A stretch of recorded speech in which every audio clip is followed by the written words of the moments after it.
Tuhan Allah kita yang kami sapa Bapa di dalam Tuhan Yesus Kristus, kami aturkan puji syukur dan terima kasih atas segala berkat dan penyertaan sepanjang kehidupan kami. Terima kasih Tuhan bahwa antar kami satu persatu dari rumah kami masing-masing sampai tempat ini dengan selamat. Sebentar lagi Tuhan kami akan melaksanakan pemujaan nama-Mu di dalam ibadah pada pagi hari Sabat ini. Tuhan, perkenankan kami mohon kehadiran Roh Kudus-Mu.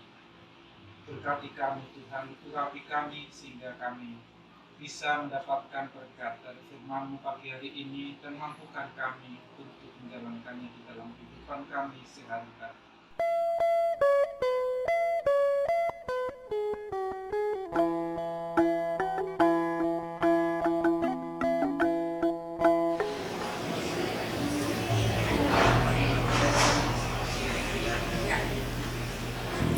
Salam Bapak Ibu, selamat pagi.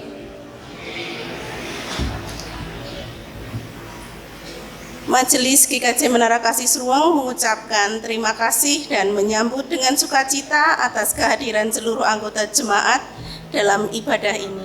Secara khusus bagi Bapak Ibu Saudara, tamu yang baru pertama kali datang dan beribadah di GKJ Menara Kasih Seruang, kami mengucapkan selamat datang dan selamat beribadah. Apabila Bapak Ibu Saudara memerlukan informasi kegiatan persekutuan dan pelayanan gereja, disilahkan menghubungi majelis di ruang konsistori setelah kebaktian ini.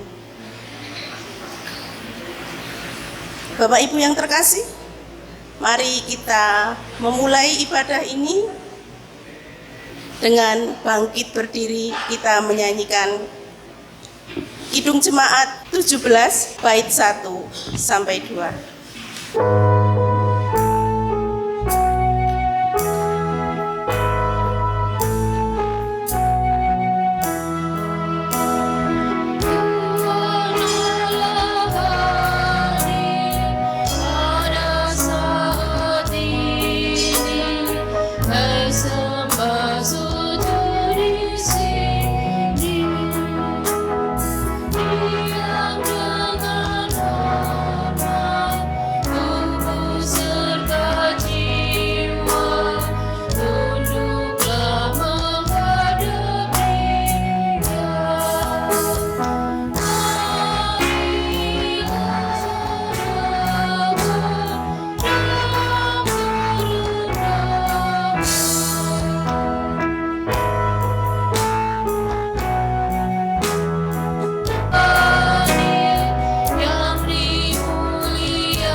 Marilah jemaat yang dikasihi Tuhan, ibadah pada pagi hari ini bersama-sama kita khususkan dan kita kuduskan dengan pengakuan.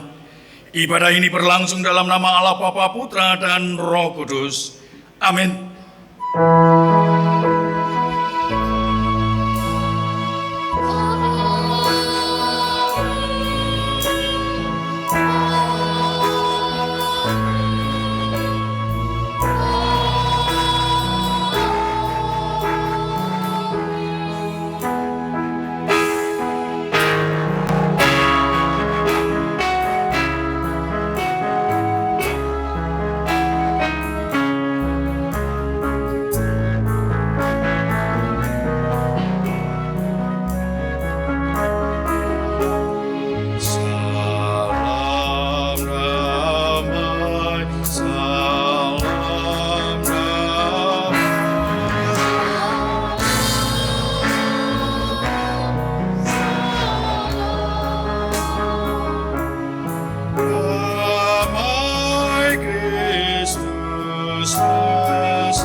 Selamat beribadah untuk anak-anak sekolah minggu. Tuhan memberkati.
Saudara yang dikasihi Tuhan, bersama-sama kita akan dengarkan hukum kasih yang akan saya bacakan melalui Injil Matius 22 ayat 37 sampai dengan yang ke-40. Jawab Yesus kepadanya, "Kasihilah Tuhan Allahmu dengan segenap hatimu dan dengan segenap jiwamu dan dengan segenap akal budimu. Itulah hukum yang terutama dan yang pertama.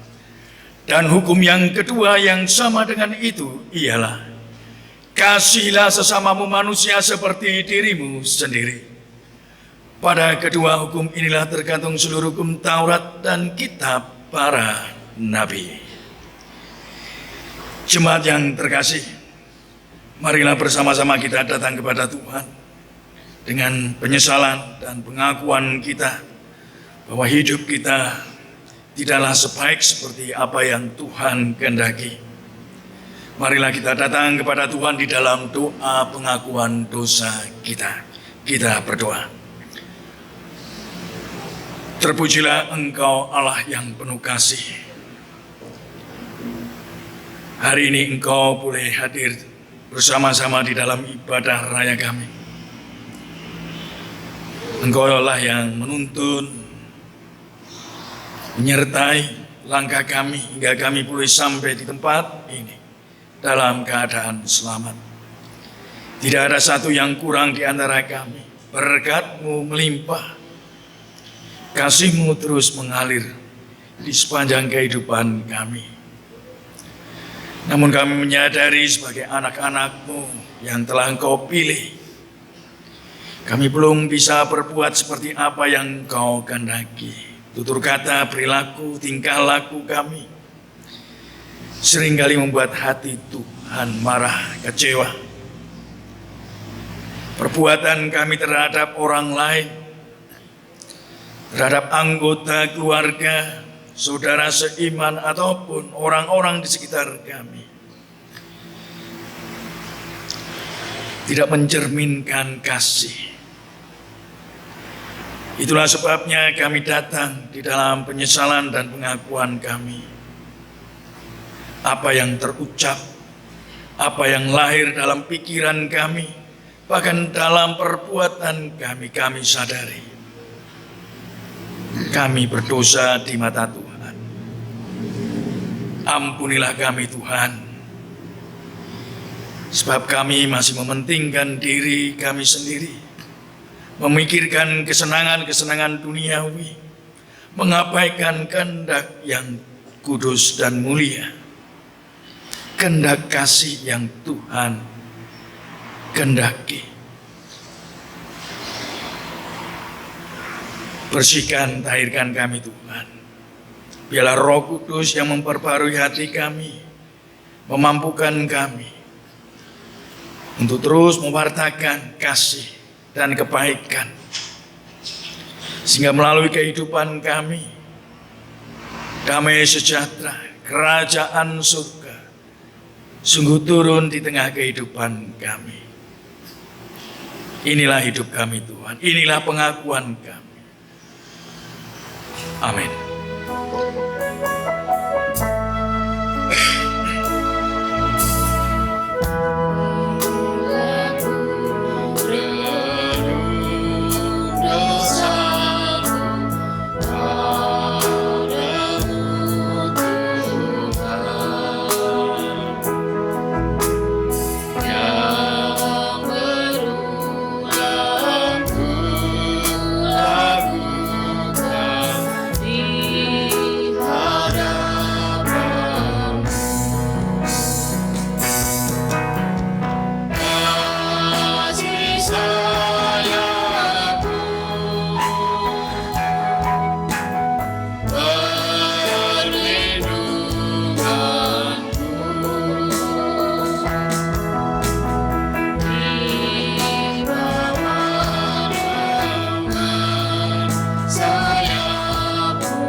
Bersama-sama kita akan menerima berita anugerah dari Tuhan. Berita anugerah dibacakan melalui surat Kolose 2 ayat 6 sampai dengan yang ke-7. Kamu telah menerima Kristus Yesus Tuhan kita. Karena itu hendaklah hidupmu tetap di dalam Dia. Hendaklah kamu berakar di dalam Dia dan dibangun di atas Dia. Hendaklah kamu bertambah teguh dalam iman yang telah diajarkan kepadamu, dan hendaklah hatimu melimpah dengan syukur. Demikianlah sabda Tuhan.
Bersama kita akan mendengarkan firman Tuhan, namun sebelumnya marilah kita berdoa untuk menyiapkan hati kita. Kita berdoa.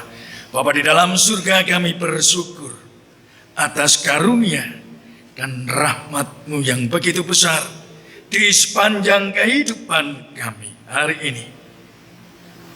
Jiwa hati kami tenang dan teduh bersama dengan Engkau.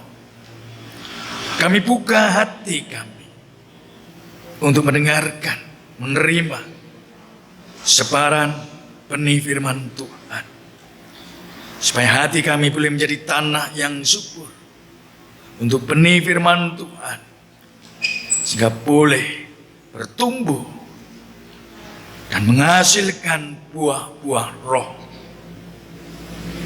Biarlah hidup kami hari ini dan seterusnya senantiasa menyenangkan hati Tuhan. Menjadi berkat bagi semua orang. Hidup yang membawa damai sejahtera. Berkata-katalah kepada kami, hati kami sudah siap Tuhan. Urapi setiap kami yang mendengarkan, memperdengarkan firman Tuhan. Amin.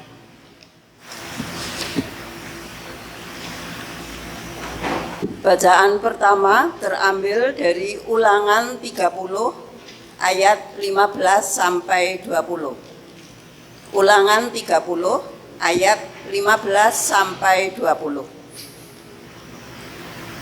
Ingatlah, aku menghadapkan kepadamu pada hari ini kehidupan dan keberuntungan, kematian dan kecelakaan. Karena pada hari ini aku memerintahkan kepadamu untuk mengasihi Tuhan Allahmu dengan hidup menurut jalan yang ditunjukkannya dan berpegang pada perintah, ketetapan dan peraturannya, supaya engkau hidup dan bertambah banyak dan diberkati oleh Tuhan Allahmu di negeri kemana engkau masuk untuk mendudukinya. Tetapi jika hatimu berpaling dan engkau tidak mau mendengar, bahkan engkau mau disesatkan untuk sujud menyembah kepada Allah lain dan beribadah kepadanya, maka aku memberitahukan kepadamu pada hari ini bahwa pastilah kamu akan binasa. Tidak akan lanjut umurmu di tanah kemana engkau pergi, menyeberangi sungai Yordan untuk mendudukinya. Aku memanggil langit dan bumi menjadi saksi terhadap kamu pada hari ini. Kepadamu kuperhadapkan kehidupan dan kematian, berkat dan kutuk. Pilihlah kehidupan, supaya engkau hidup, baik engkau maupun keturunanmu. Dengan mengasihi Tuhan Allahmu, mendengarkan suaranya dan berpaut padanya. Sebab hal itu berarti hidupmu dan lanjut umurmu untuk tinggal di tanah yang dijanjikan Tuhan dengan sumpah kepada nenek moyangmu, yakni kepada Abraham, Ishak, dan Yakub, untuk memberikannya kepada mereka. Demikianlah sabda Tuhan. Mari kita bermazmur melalui Mazmur 1 ayat 1 sampai 6.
seperti sekam ditiup angin, takkan tahan dalam penghakiman di kumpulan orang benar. Setiap orang yang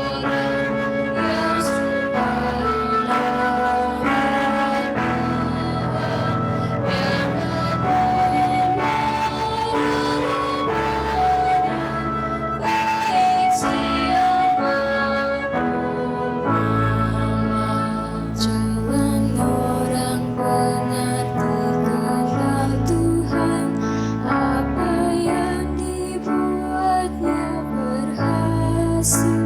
Berbedalah jalan orang fasik, kan menuju kehancuran.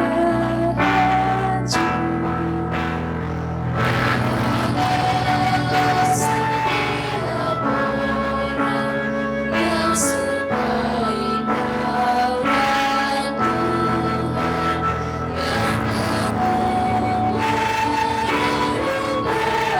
yang baik siapa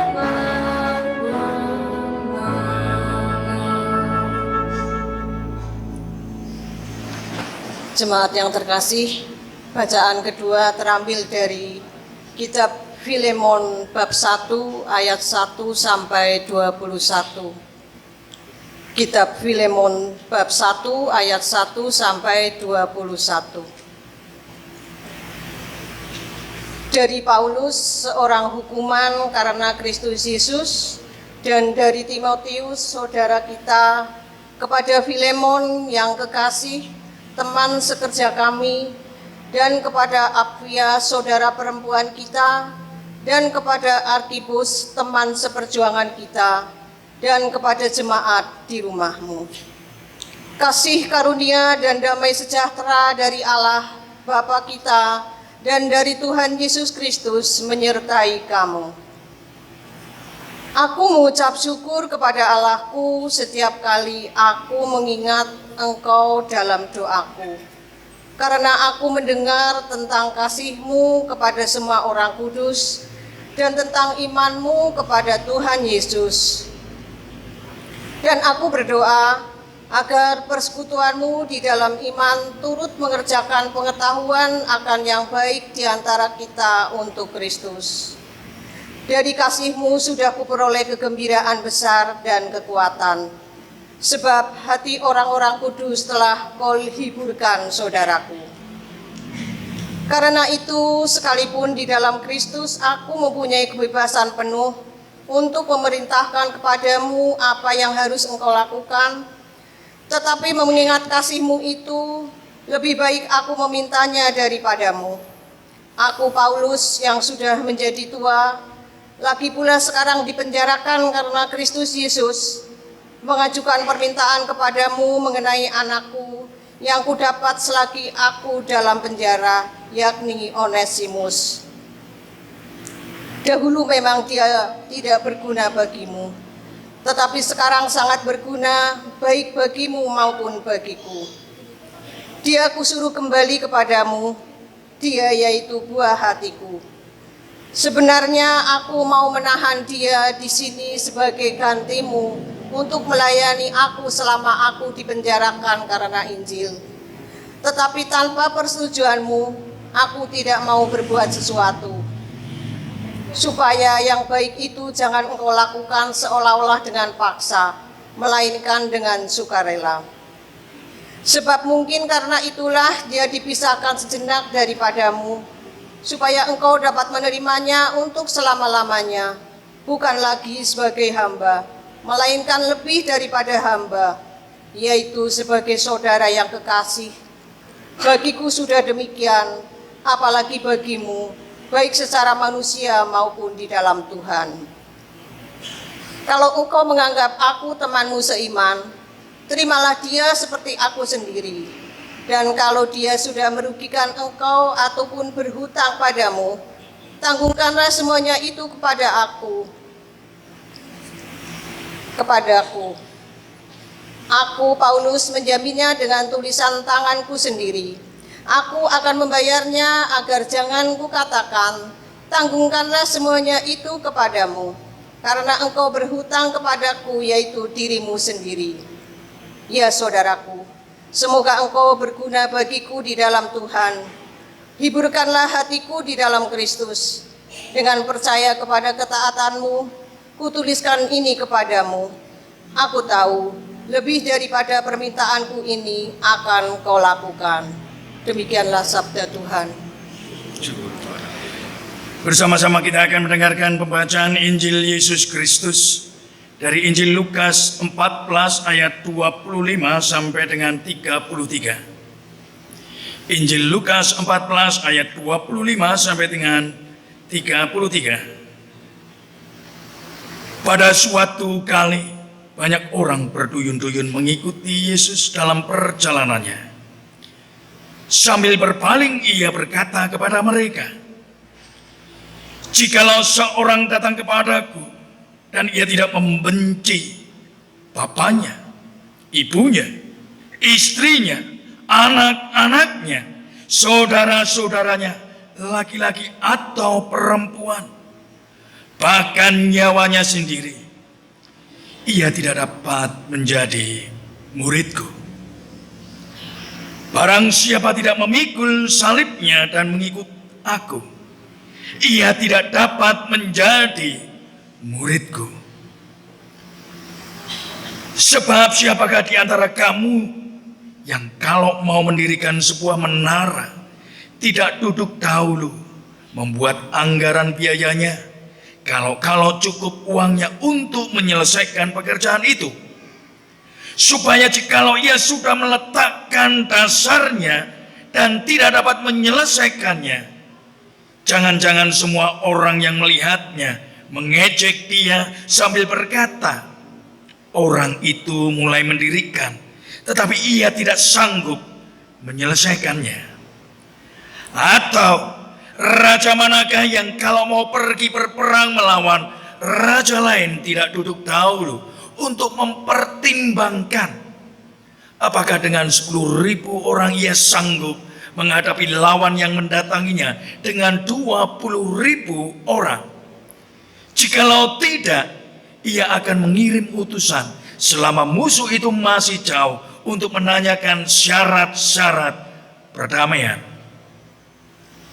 Demikian pula lah tiap-tiap orang di antara kamu yang tidak melepaskan dirinya dari segala miliknya, tidak dapat menjadi muridku. Demikianlah pembacaan Injil Yesus Kristus. Yang berbahagia ialah mereka yang mendengarkan firman Tuhan dan yang memeliharanya. Haleluya. Amin.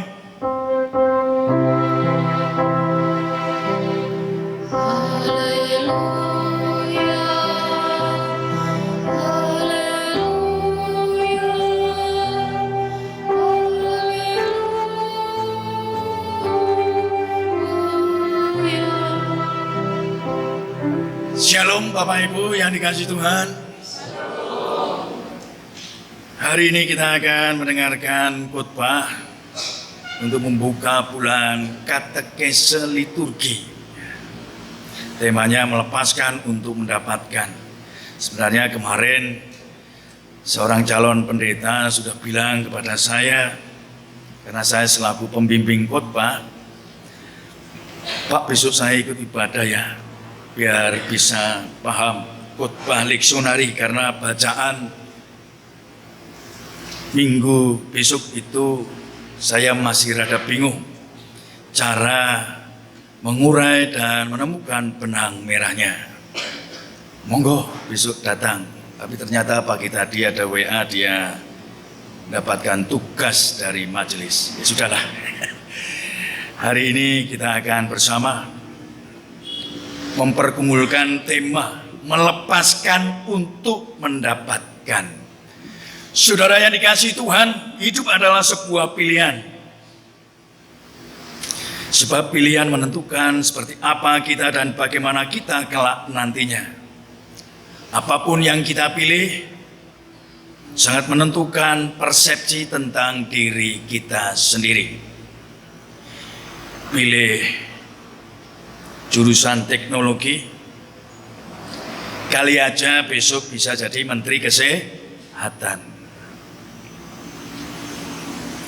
Pilih jurusan pertanian, kali aja besok jadi orang kantoran gitu ya.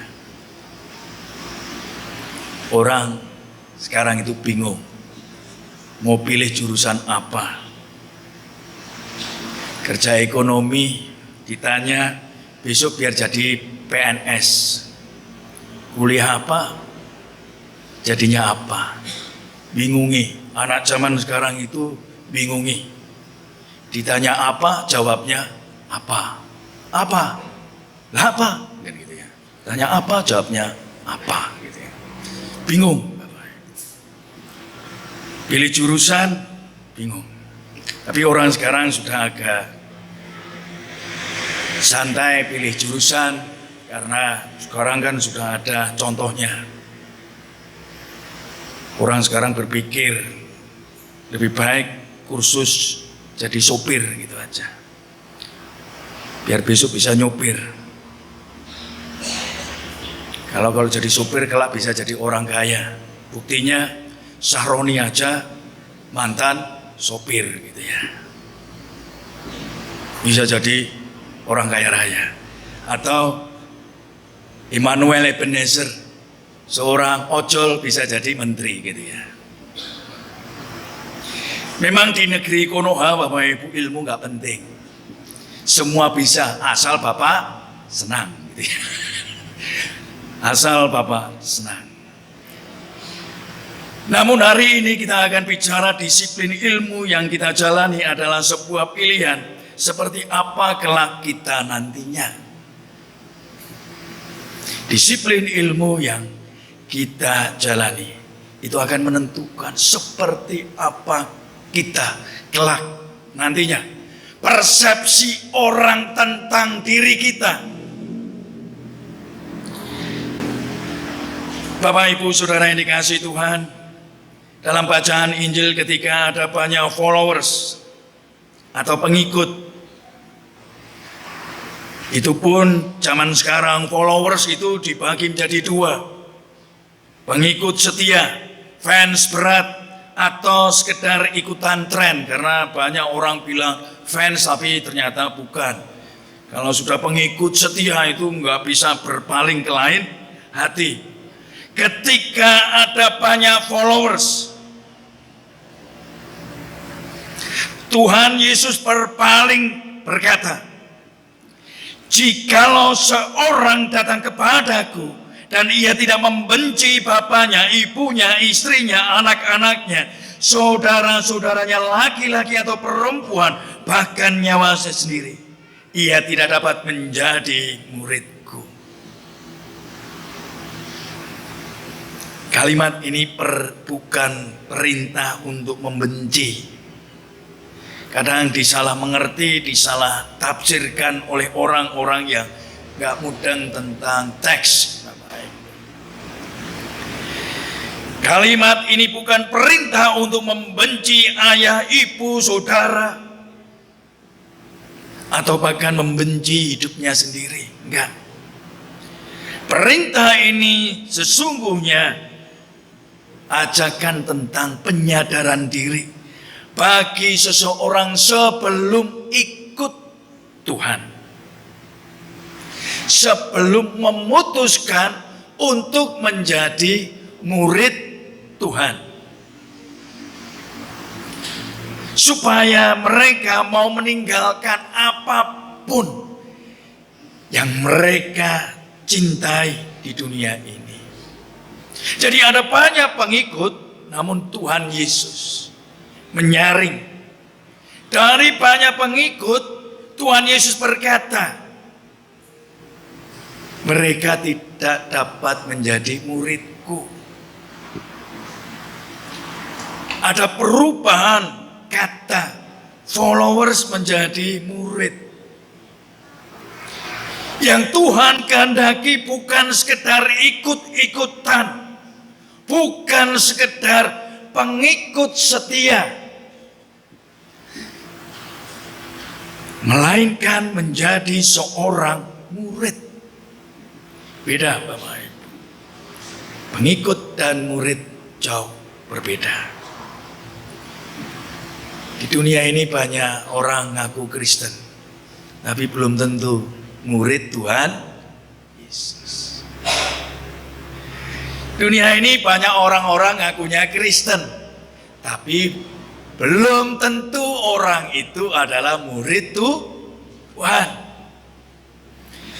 Maka sebelum memutuskan untuk menjadi murid Tuhan Yesus, orang itu harus memiliki kesadaran diri. Harus mau meninggalkan apapun yang mereka senangi, sukai, bahkan cintai tentang dunia ini. Dan benar-benar mau jadi murid Tuhan. Pengikut dalam teks Injil Markus menggunakan kata akoluteo yang berarti teman. Teman. Sedangkan dalam Injil Lukas, teks Lukas ini menggunakan bahasa atau kata Yunaninya apiso yang artinya di belakang. Beda Bapak Ibu. Murid itu di belakang. Murid bukan sekedar teman, bukan teman, bukan sejajar. Ya, kalau mau jadi murid di belakang. Kalau di belakang berarti orang harus mau jadi ekor dulu, ngekor dulu, ngekor biar kelak menjadi kepala. Ikut di belakang dulu, belajar dulu, kelak jadi pemimpin.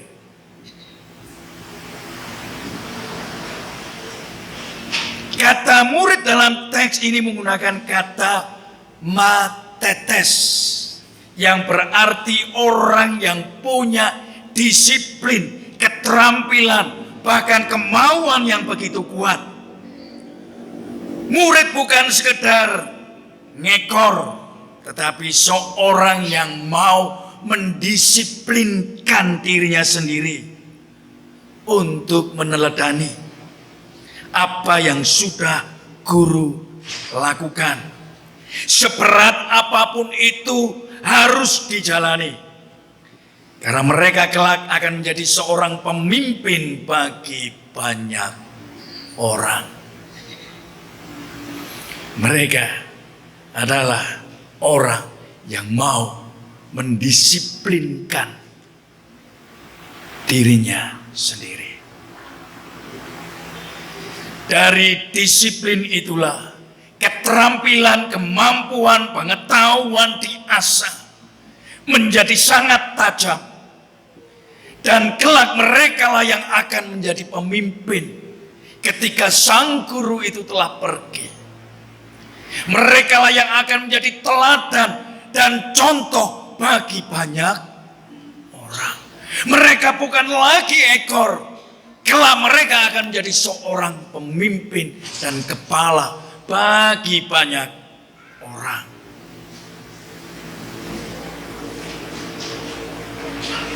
Seorang matetes harus siap pikul salib dan ikut Tuhan.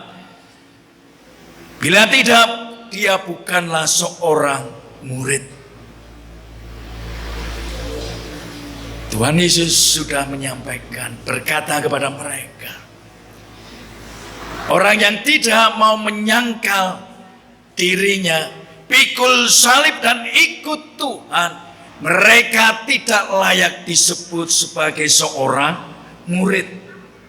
Berani menyangkal diri artinya melawan apa yang menjadi keinginan diri sendiri, menolak segala tawaran yang menggiurkan, dan tidak mau mengakui keinginannya sendiri tetapi ia akan menjadi keinginan sang guru di atas keinginannya sendiri.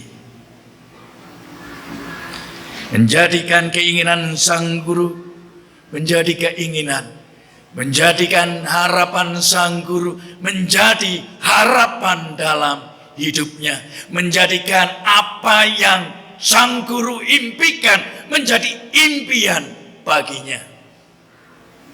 Jadi bukan masih terkekang oleh keinginan, kesenangan, kesukaan diri sendiri, melawan kehendak sang guru.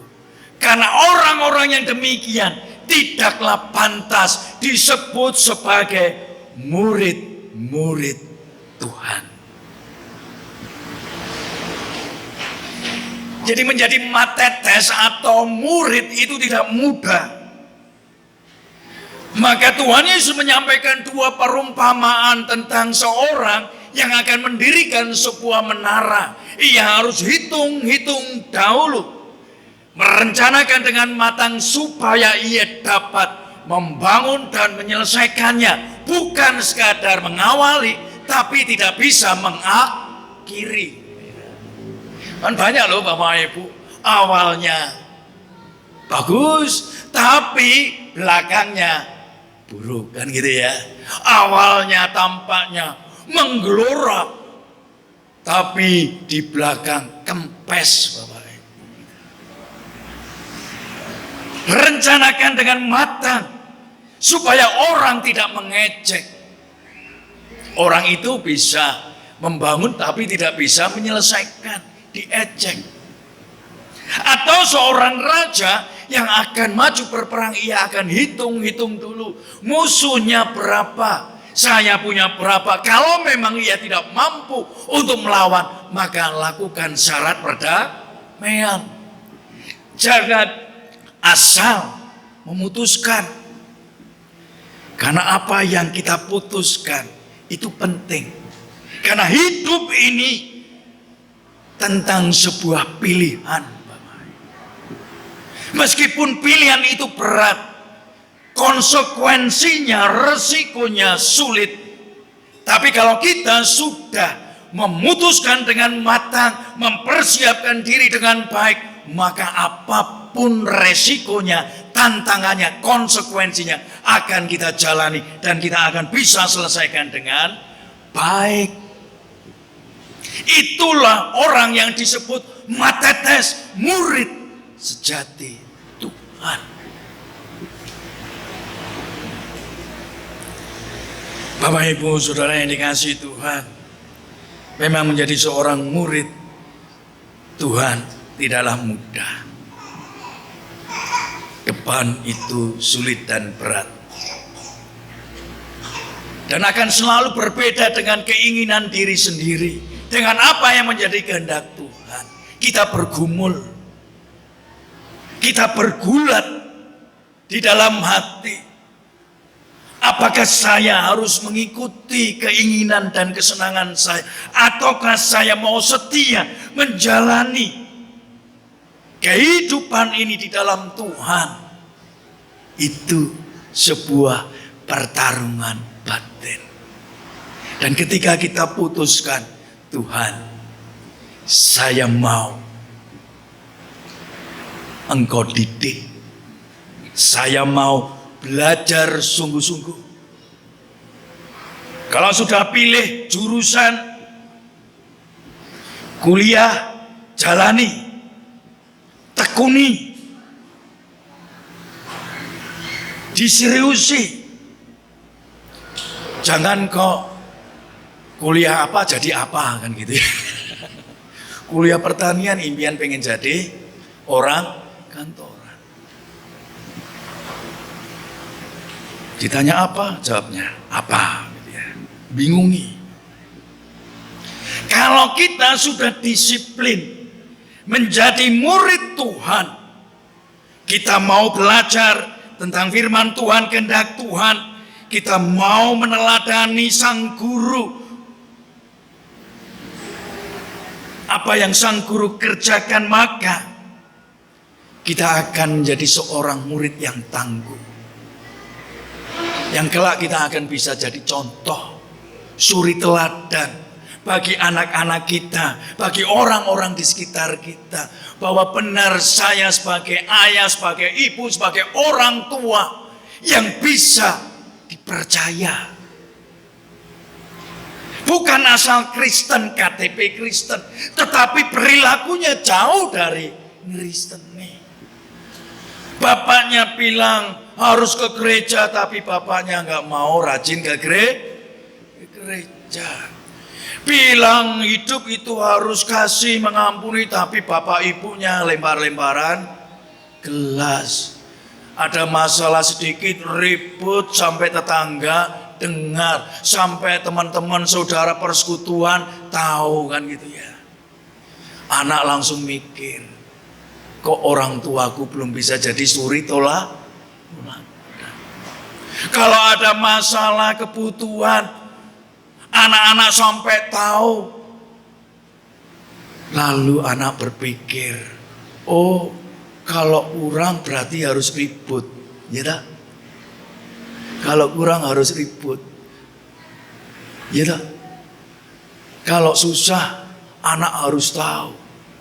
Oh, nek kurang berarti aku kudu kesuh, kudu nesu. Ditiru sama anaknya. Nek anaknya kurang, sangune kesuh. Karena apa? Perilaku awal orang tua itu dilihat oleh anak. Perilaku orang Kristen dilihat oleh orang lain. Mengapa seringkali terjadi kita lihat orang-orang Kristen yang kurang terampil, kurang disiplin? Karena mereka tidak mau sungguh-sungguh mau belajar. Belajar firman Tuhan. Belajar ikut Tuhan. Memberikan hidupnya untuk Tuhan. Dalam teks Ulangan, Musa berpidato untuk mengingatkan orang Israel tentang hidup itu sebuah pilihan, bukan takdir dan nasib. Bukan takdir dan nasib, hidup itu pilihan, bukan nasib. Wis nasibku Pak, wis takdirku koyo kiye. Enggak. Musa berpidato kepada umat Israel, hidup adalah sebuah pilihan. Seseorang akan menjadi baik, selamat dan bahagia itu pilihan. Dan tidak ada orang yang mau pilih hidup susah. Benar nggak Bapak Ibu? Bapak Ibu nggak mau kan ikut-ikut atau ngikuti orang yang nantinya hidupnya susah, hidupnya nggak selamat. Benar nggak? Nggak mau. Pasti pengen ikut orang yang nantinya kita bisa hidup bahagia, hidup selamat. Karena hidup itu adalah sebuah pilihan antara berkat dan kutuk, celaka, maut, atau keberhasilan dan keberuntungan. Itulah pidato Musa kepada bangsa Israel. Musa memberikan opsi kepada mereka supaya bangsa Israel bukan sekedar ikutan, sekedar masuk tanah Kanaan, tapi harus mendisiplinkan diri mereka untuk taat kepada kehendak Allah, supaya hidup mereka diberkati dan mereka kelak menjadi bangsa yang menjadi berkat bagi bangsa-bangsa.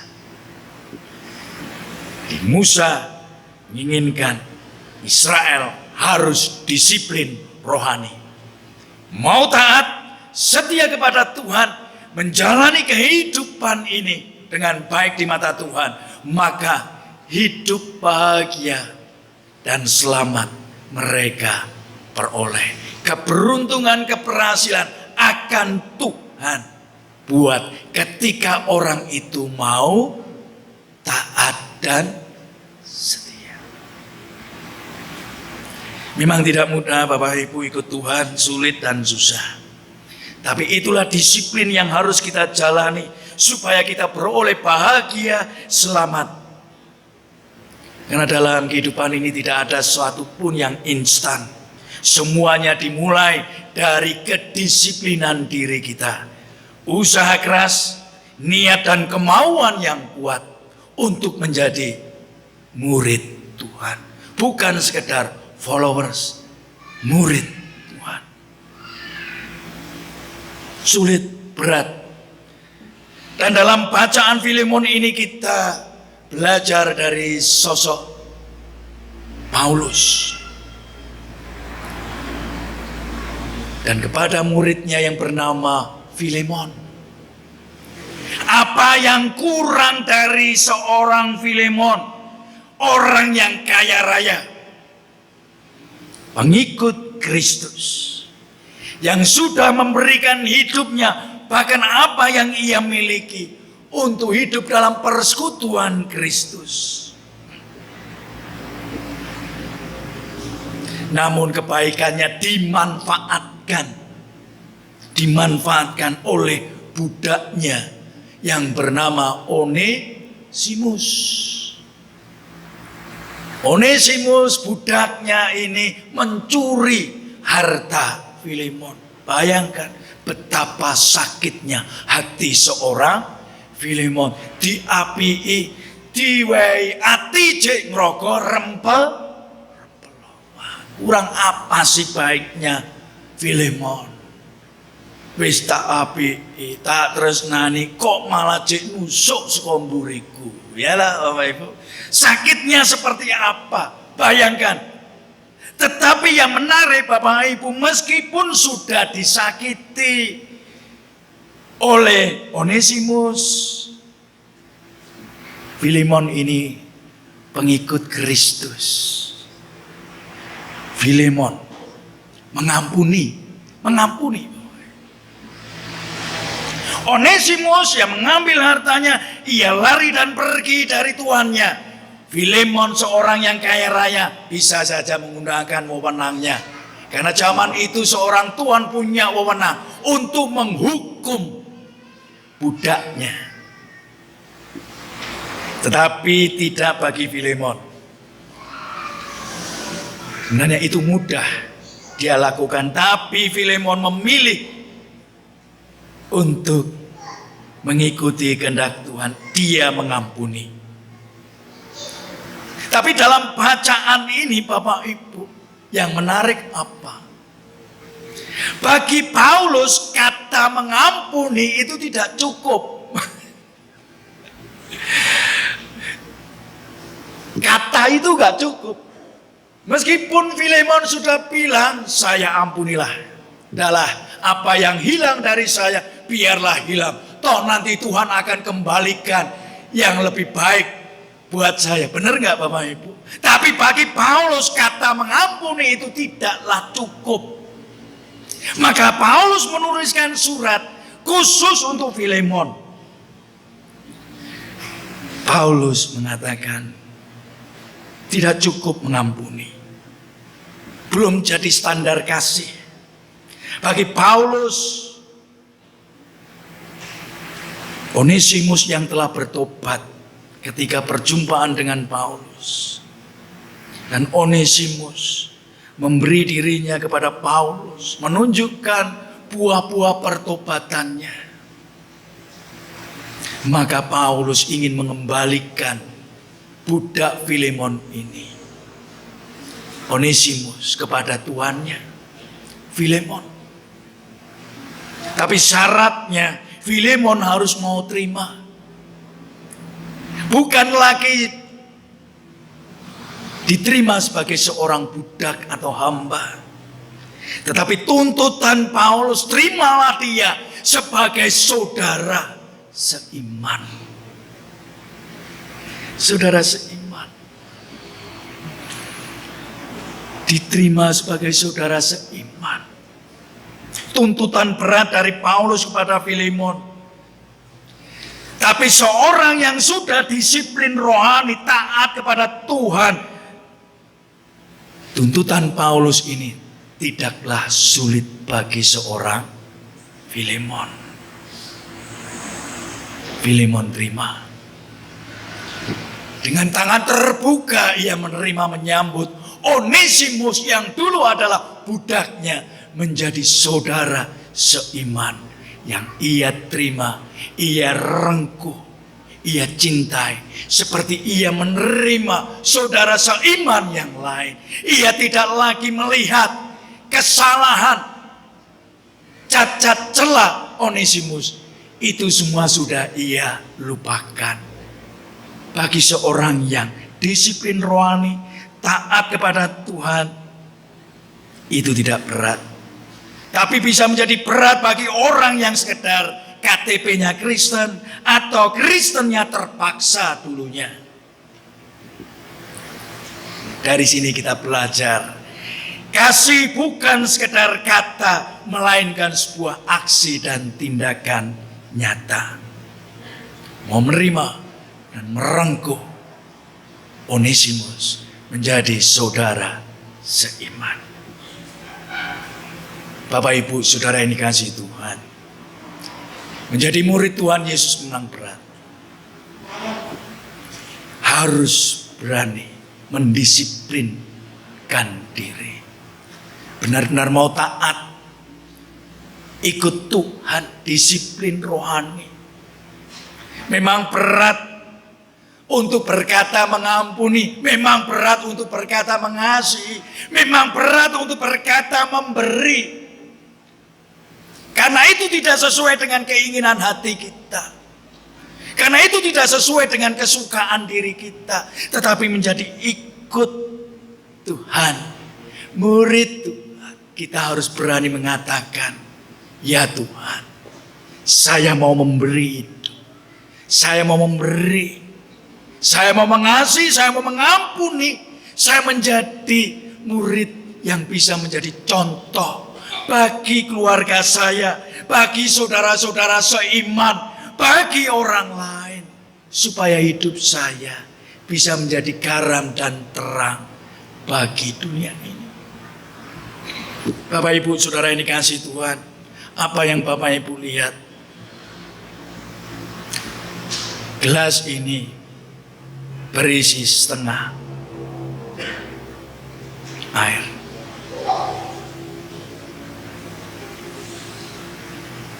Apakah menurut Bapak Ibu gelas ini bisa dibilang setengah kosong atau setengah isi? Kalau menurut Bapak Ibu ini setengah kosong atau setengah isi? Setengah? Setengah? Setengah? Setengah isi. Setengah isi. Seorang psikolog menyampaikan, ketika orang melihat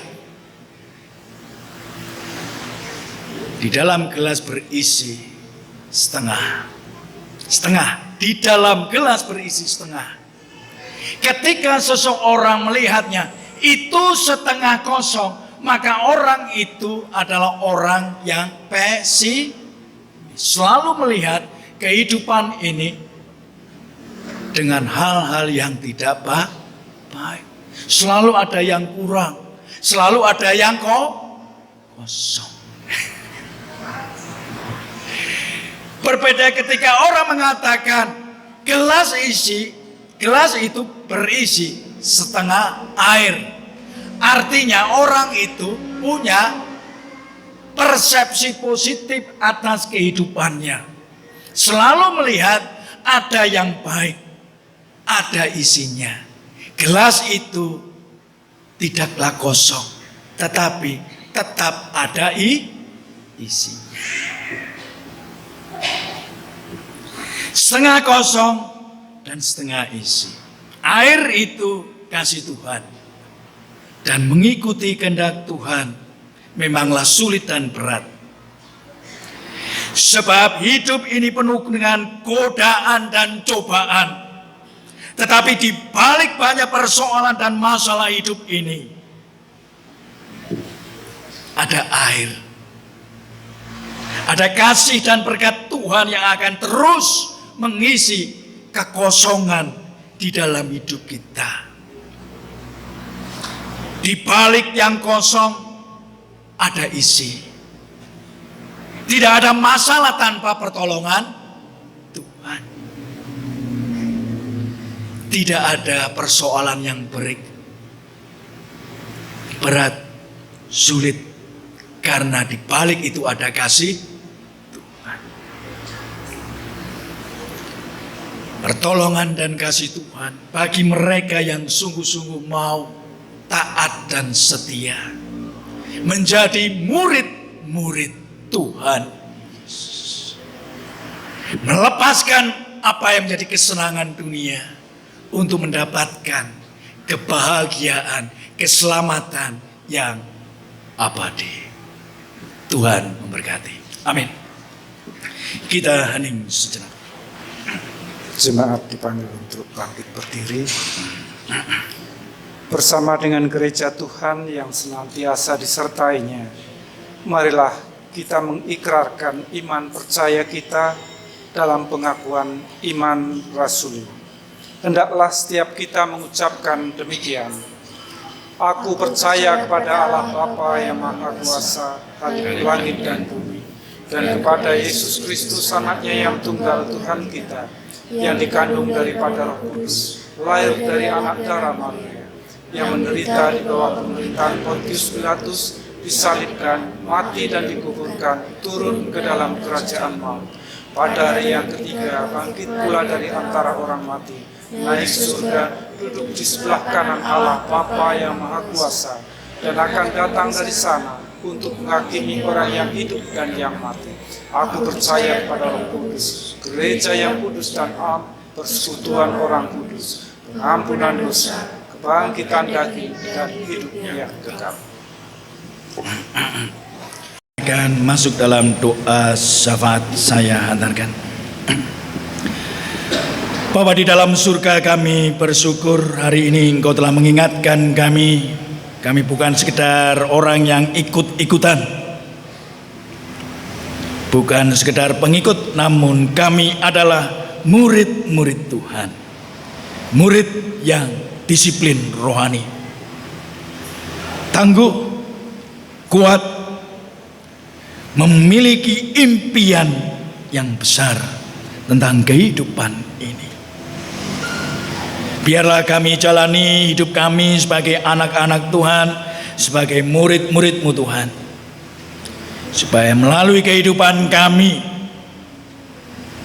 boleh menjadi berkat, garam dan terang bagi siapapun di tengah keluarga, sebagai ayah, ibu dan anak-anak, di tengah persekutuan sebagai hamba, pelayan, majelis, ataupun sebagai domba-domba jemaat, di tengah kehidupan bersama sebagai abdi masyarakat negara, sebagai sipil masyarakat, swasta, semuanya. Kami jalani kehidupan ini untuk seturut dengan kehendak-Mu, taat dan setia dengan panggilan-Mu Tuhan, supaya hidup kami menjadi suri teladan, menjadi contoh yang baik, yang benar, benar-benar ngeristeni, membawa nama Tuhan dimanapun kami berada, berkata, berucap, berpikir untuk Tuhan dan untuk kebaikan, berperilaku, bertingkah yang sopan, yang pantas, yang jujur, supaya hidup kami Tuhan diberkati, bukan persoalan materi, namun diberkati dalam segala hal.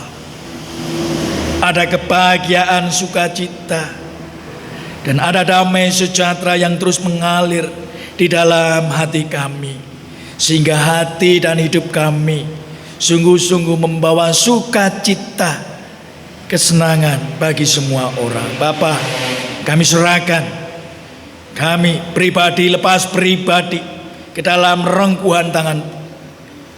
Disiplinkan kami Tuhan, buat kami taat, dan setia sungguh. Kami berdoa untuk bangsa dan negara kami. Biarlah suasana yang kondusif, tenang, makin baik. Berkatilah para pemimpin bangsa kami supaya mereka tidak senang menampilkan gaya hidup yang hedon, flexing, pamer di tengah kehidupan masyarakat yang sedang mengalami banyak kesulitan dan kesusahan. Supaya tidak ada kecemburuan sosial, supaya mereka menjadi pemimpin yang bisa dicontoh. Buat mereka orang-orang yang bijak, Tuhan. Buat mereka orang-orang yang rendah hati. Supaya apa yang mereka lakukan hanya demi kepentingan bangsa dan masyarakat, bukan mencari kesenangan diri sendiri. Kami percaya ketika pemimpin dan yang dipimpin boleh bersama-sama bersatu, rukun, bangsa ini akan menjadi lebih baik. Bangsa ini akan menjadi damai, satu. Dan kami percaya persoalan ekonomi, politik, sosial, budaya, dan agama dapat dilewati dengan sikap toleransi, rukun, damai. Bangsa ini boleh menjadi teladan bagi bangsa-bangsa lain. Kami juga berdoa untuk gerejamu. Mampukan gerejamu ini Tuhan untuk tetap menyuarakan kebenaran dan keadilan di tengah kehidupan ini. Perlengkapi para hamba-hambamu majelis gereja untuk mengerjakan, melakukan yang terbaik untuk Tuhan.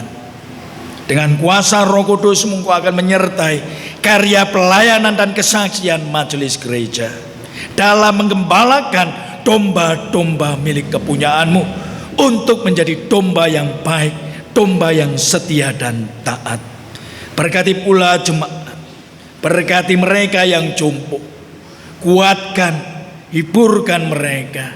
Berkati para adi Yuswa supaya di usia mereka makin diberkati. Kasih Tuhan melimpah melalui anak cucu sehingga mereka boleh menjalani kehidupan ini dalam damai sejahtera. Kami juga berdoa secara khusus untuk saudara kami Bapak Imam Budi Bowo yang dalam proses pemulihan. Kiranya Tuhan pulihkan, beri kesehatan sempurna. Kami juga berdoa untuk Bapak Antonius Parti yang terbaring di rumah sakit. Kiranya Tuhan sembuhkan, pulihkan saudara kami ini. Bapak, kami serahkan keluarga yang akan menyerahkan anaknya dalam sakramen baptis, keluarga Melkianus Bini. Berkati keluarga ini supaya firman Tuhan benar-benar dilakukan, dikerjakan di dalam hidup rumah tangga mereka. Inilah doa syafaat kami. Kami percaya apa yang kami kerjakan, lakukan, Tuhan menyertai dan memberkati. Engkau akan jadikan pekerjaan, pelayanan, sekolah kami menjadi berkat, dan kelak hidup kami boleh menikmati banyak berkat Tuhan. Terima kasih Tuhan Yesus. Ampuni segala dosa dan kesalahan kami. Di dalam nama Bapa, Putra, dan Roh Kudus kami berdoa. Amin.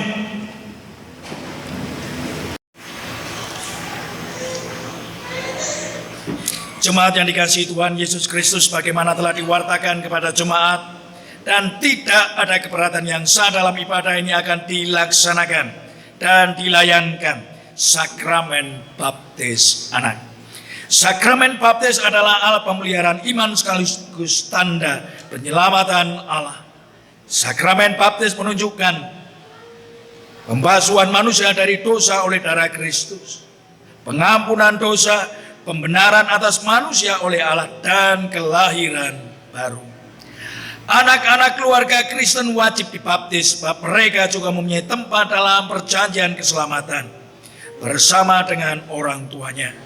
Atas didikan orang tua pada saat dewasa nanti, anak-anak itu wajib menyatakan pengakuan percaya. Kita berdoa. Bapa di dalam surga, biarlah air menjadi simbol pengampunan, pembersihan, penyucian bagi anak-anak kami, Alvano dan Gabriel. Dan biarlah melalui sakramen baptis menjadi tanda perjanjian Allah atas keluarga Melkianus Bimi. Kami serahkan karya pelayanan sakramen baptis. Engkau sendiri Tuhan yang akan membaptis kedua anak kami dan memberkati keluarga ini. Amin. Saudara yang akan membaptiskan kedua anaknya, saya persilakan untuk bangkit berdiri, yaitu Saudara Melkianus Bimi dan Saudari Devi Krisnawati. Agar jelas bahwa saudara percaya anak saudara juga dikaruniai keselamatan dan saudara bersedia mendidik anak tersebut agar ketika dewasa menyatakan percayanya, maka saudara silakan menjawab pertanyaan berikut. Apakah saudara meyakini bahwa anugerah keselamatan Allah di dalam Tuhan Yesus Kristus juga diberikan kepada anak saudara? Apakah saudara bersedia mendidik anak saudara agar imannya bertumbuh sehingga ketika dewasa ia menyatakan pengakuan percaya? Apakah saudara bersedia menerima penggembalaan berdasarkan Alkitab jika saudara melalaikan tugas dalam mendidik anak saudara? Bagaimana jawab saudara Melkianus Bimi dan Devi Krisnawati?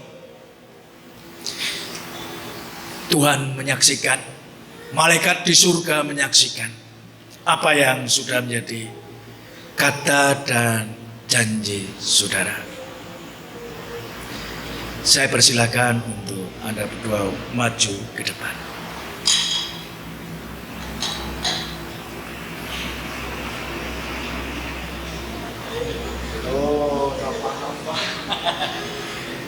Alvano Theodor Bimi, kamu saya baptis dalam nama Bapa, Anak, dan Roh Kudus.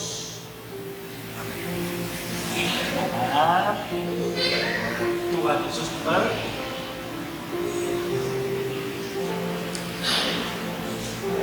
Gabriel Leonathan Bimi, kamu saya baptis dalam nama Bapa, Anak, dan Roh Kudus.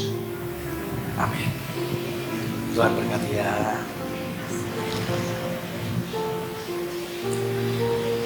Hitung jemaat 303.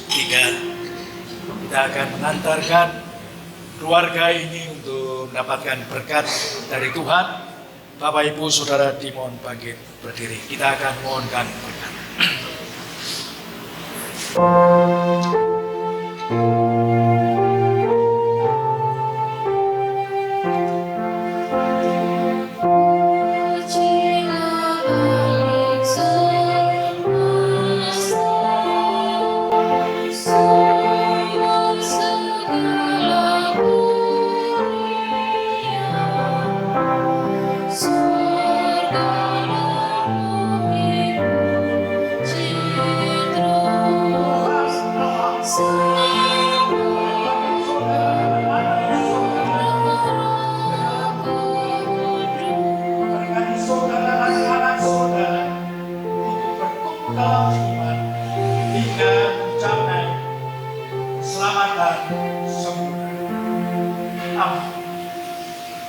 Bapa di dalam surga, inilah keluarga Melkianus Bimi yang telah mempersembahkan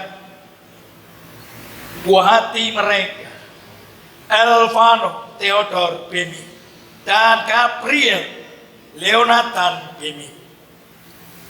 Biarlah melalui materai yang telah kedua anak ini terima, Engkau yang akan jadi Tuhan Gembala pemimpin atas keluarga, yang akan terus memelihara, menjaga, melindungi keluarga ini di dalam mendidik, merawat, mengasihi kedua buah hatinya, sehingga kedua buah hatinya kelak menjadi anak yang menyenangkan hati Tuhan dan menjadi berkat bagi semua orang, menjadi kesukaan bagi orang tua, saudara, dan orang-orang di sekitar.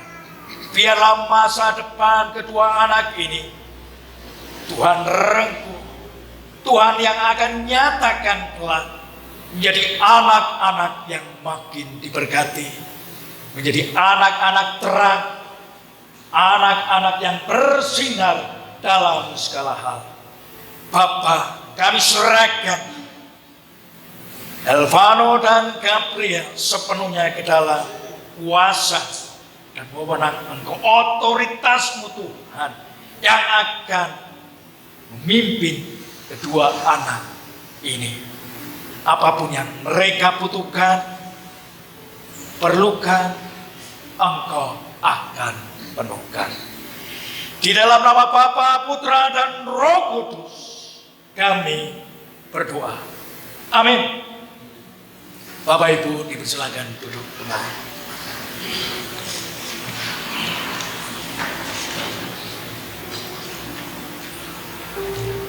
Surat baptis. Keluarga Melkianus PM, ini ada akta baptis anak Anda ya. Ingat-ingat, hari ini Elvano sama Gabriel sudah menjadi milik Tuhan. Kalau jadi milik Tuhan, dijaga, dicintai, disayangi ya, dengan sungguh-sungguh. Didik dia seperti yang Tuhan kehendaki ya. Jangan lalai, karena hari ini mereka sudah menjadi milik Tuhan.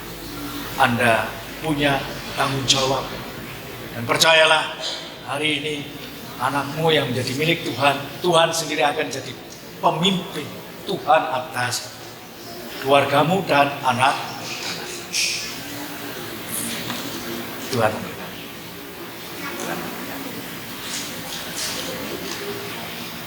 Ini ada Alkitab ya, seperti khotbah tadi. Disiplin rohani itu dimulai dari baca firman Tuhan, hidupnya taat sesuai firman Tuhan ya. Baca firman Tuhan ini ya, pagi, siang, malam, renungkan ya. Tidak hanya dibaca tapi dilakukan ya. Percayalah, ketika kau taat dan setia, kamu akan menjadi keluarga yang paham, karena melalui firman ini ada kekayaan hikmat yang akan menyertai keluargamu. Tuhan Yesus memberkati.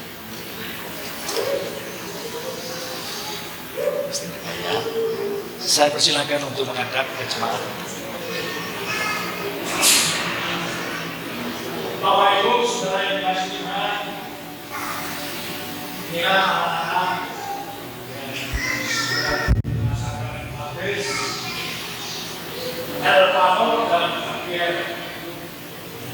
Terimalah dia sebagai saudara sifat, dan setelah baptis ini kita mau atestasi dari ibu.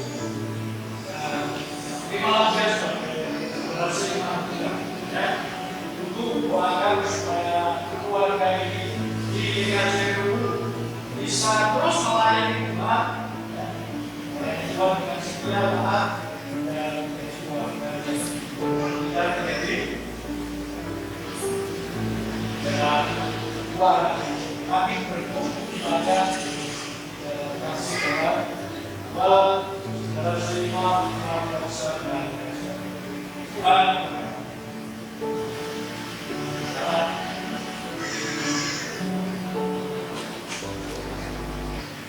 Bapak, Ibu, dan saudara-saudara yang terkasih di dalam Tuhan Yesus Kristus, saat ini kita diberi kesempatan untuk mengucapkan syukur kepada Tuhan dalam bentuk persembahan. Persembahan ada beberapa. Yang pertama, kantong merah dan hijau, persembahan mingguan. Kemudian untuk dana abadi dengan menggunakan kantong hitam.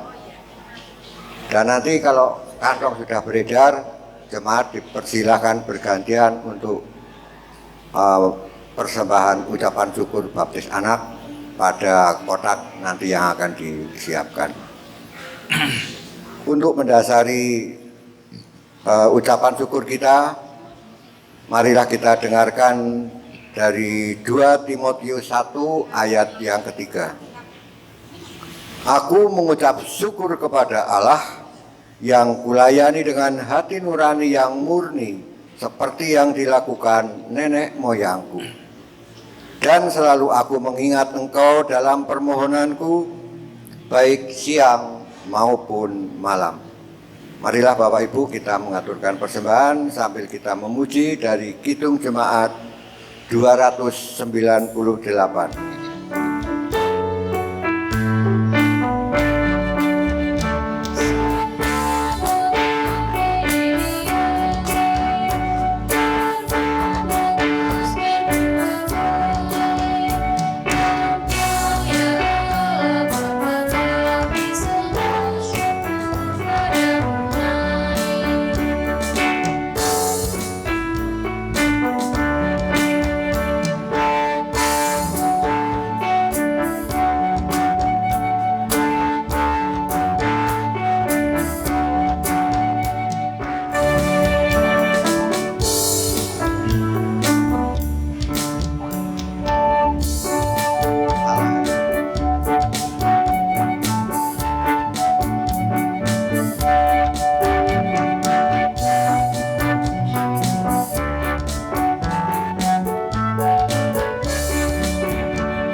Mari Bapak Ibu kita aturkan persembahan kita.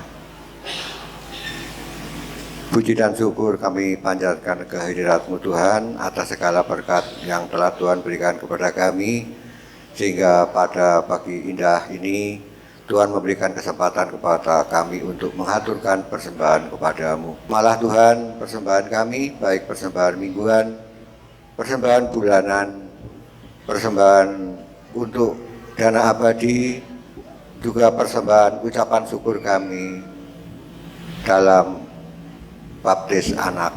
Tuhan, terimalah persembahan kami ini, kuduskanlah, sucikanlah, agar persembahan ini boleh menjadi sarana untuk kemuliaan nama Tuhan dan untuk mendukung kegiatan pelayanan jemaat-Mu di GKJ Menara Kasih Sruweng khususnya. Ampuni Tuhan jika ada dosa dan kesalahan di dalam kami mengaturkan persembahan pada saat ini. Tuhan, sebentar lagi kami akan mengakhiri ibadah ini. Mohon Tuhan berkati kami, tuntun kami, agar kami pulang ke rumah selamat sampai di rumah dan berkumpul dengan keluarga dalam damai dan sejahtera. Terima kasih Tuhan, ampunilah segala dosa dan kesalahan kami. Di dalam nama Tuhan Yesus Kristus kami berdoa dan mengucap syukur. Amin.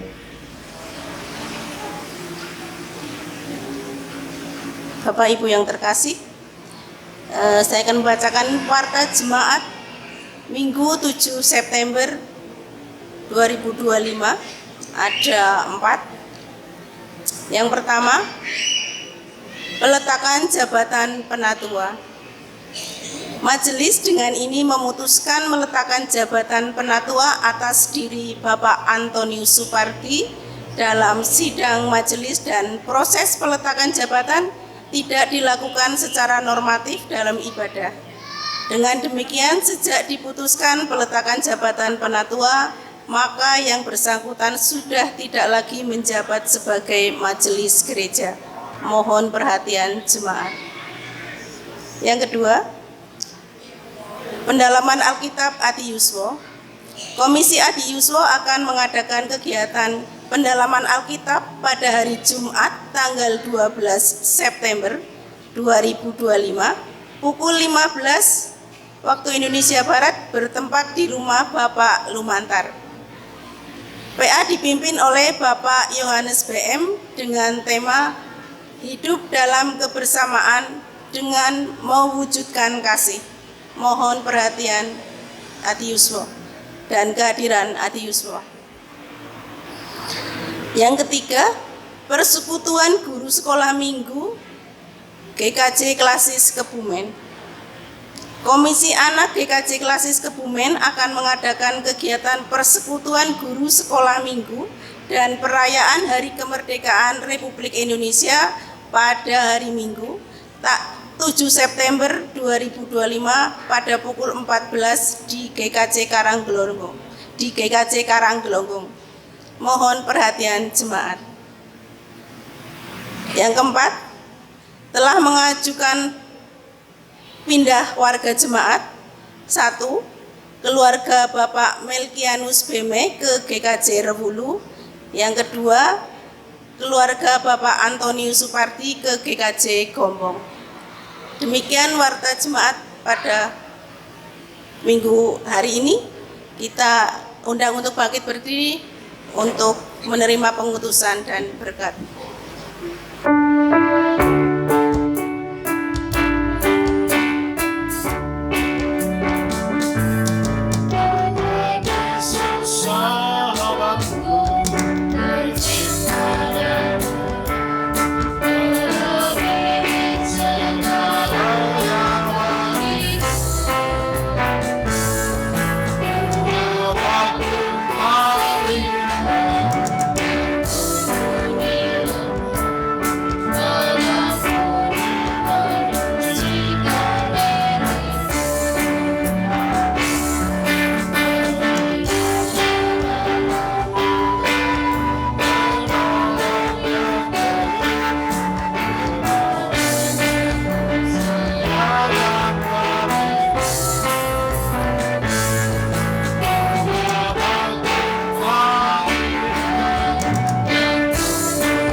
Pulanglah, jadilah saksinya dimanapun saudara berada, dan terimalah berkat Tuhan.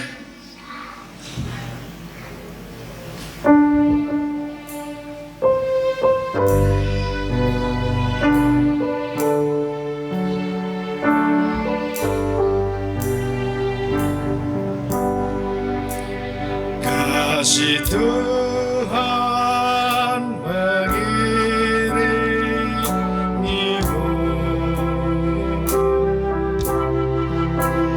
dan sayapnya melindungimu.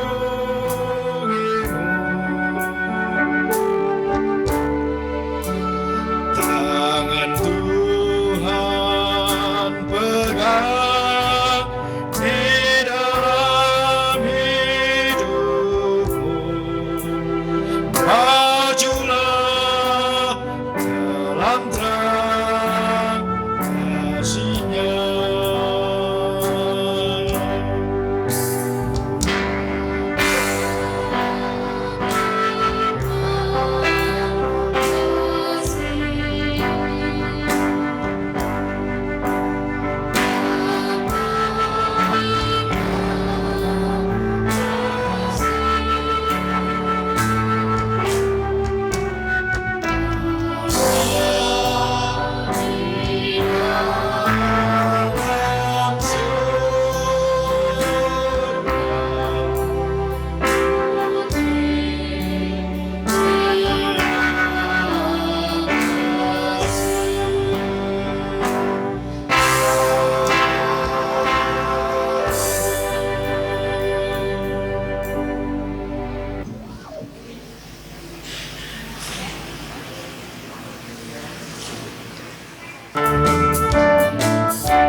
Mari kita memberikan satu puji dan syukur kami naikkan dari Kamu, ya Tuhan, Engkau yang Maha Baik, yang telah menyertai ibadah kami pada pagi hari ini. Tuhan, mampukan kami untuk menjalankan firman-Mu di dalam kehidupan kami sehari-hari. Mampukan kami menjadi saksi-Mu, sehingga nama-Mu dimuliakan oleh seluruh dunia. Terima kasih Tuhan, sebentar lagi kami akan pamit undur dari tempat ini. Kiranya Kau berkenan tuntun perjalanan kami hingga sampai di rumah. Tidak lupa Tuhan, apabila ada dosa yang kami lakukan di dalam ibadah pagi hari ini, kiranya Engkau mengampuni. Hanya di dalam satu nama, Tuhan Yesus Kristus, kami berdoa dan mengucap syukur. Amin. Amin.